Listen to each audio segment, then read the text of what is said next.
Okay, guys, I'm gonna first apologize for the poor mic quality. Yeah, I have a bad mic. Just using my webcam.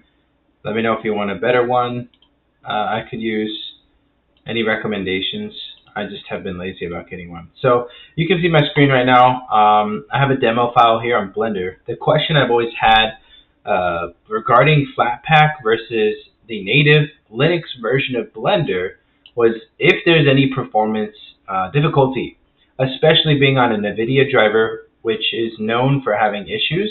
So we have my scene here, as you see, and I wanted to test out a render. We're going to time it from the Flatpak version versus the native install. So currently, since I already have it, we are set on Vulkan, and right now I think it's loading the kernel or something like that. But if we go to my preferences, we're going to verify here my 5070 optics rendering, which is known to be the fastest for ray tracing. Vulkan setup. I'm just going to simply render an image. So we're running this. Oh, I do have it set for videos.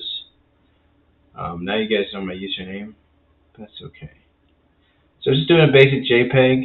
And we're going to use the same file, of course. So let's start with rendering an image.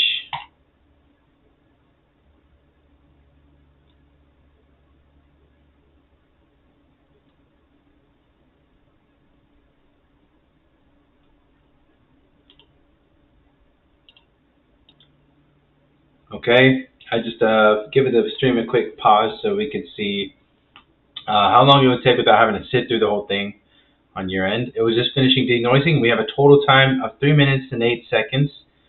Now let's try out with the tarball or a fully installed version. By the way, I am on Nobara, which is known for having some NVIDIA driver improvements. I just noticed it had better performance back with my GTX 1070, but before this I was using Mint. So I might test that as well, but we'll get the native installed and let's try that next.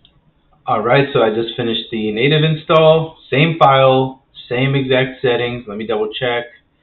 Preferences, yep, OpticX Vulkan. Got the same exact settings here for 4K resolution. It's just going to be a picture, so let's get this image done. Render image. Now, yep, there's the render kernels. That does take a while, so we're not counting this as part of the render time. In case it does, we'll reset it, but I'm gonna just leave it here for now. All right, the render has begun. Curious to see if there's any performance impact with Flatpak. As you can tell, this has a simulation, some good reflections and ray tracing involved. That's why I really wanted to test it with this image. It's one I personally worked on. We can cross-test it, but I just noticed not a lot of people really refer or compare Flatpak Blender versus the native install, and I really wanted to test that out. Now, the reason I'm even using the Flatpak version in general is because the DRM from Nobara's Fedora Manager, or DNF, I mean, it unfortunately doesn't have optics rendering, which means I get a lot less of 4K resolution. So that's a big factor for me. And it looks like we're already getting some similar performance right now. I'm going to re-render this again just to double test it, because it did have that time to load the kernels I had to get set up for. But look at this, it's taking significantly longer, it seems, right now.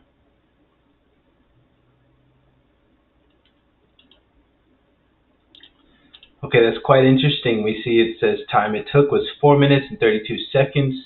I believe there's like an additional minute more, so that's almost, correct me if my math is wrong, 25% more, give or take.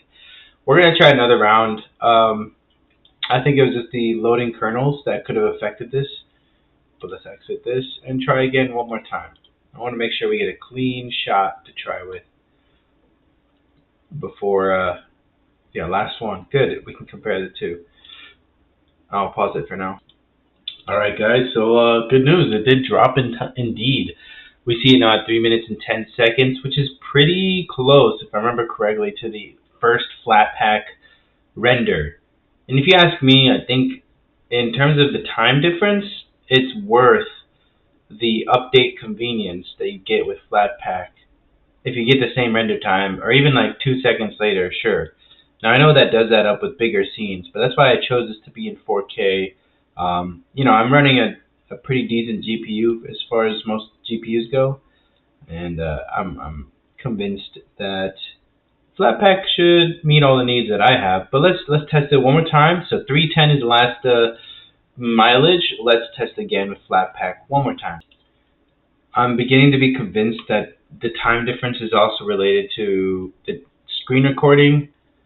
So I'm going to just avoid using it as much as I can, or maybe I'll just do one more final test with the screen recording consistently on. Really not sure how I want to go about this in that regard. But let's try this. Let's just try the same thing. One more render image and let it cook. Then I'll just pause it.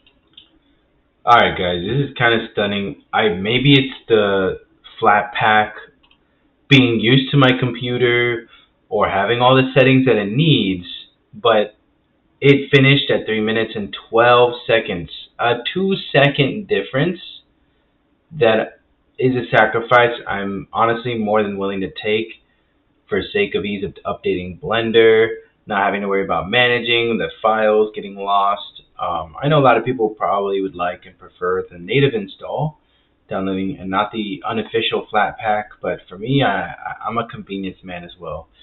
But yeah, hope you guys enjoyed that little test experiment. Now we know that Flatpak is just barely as effective.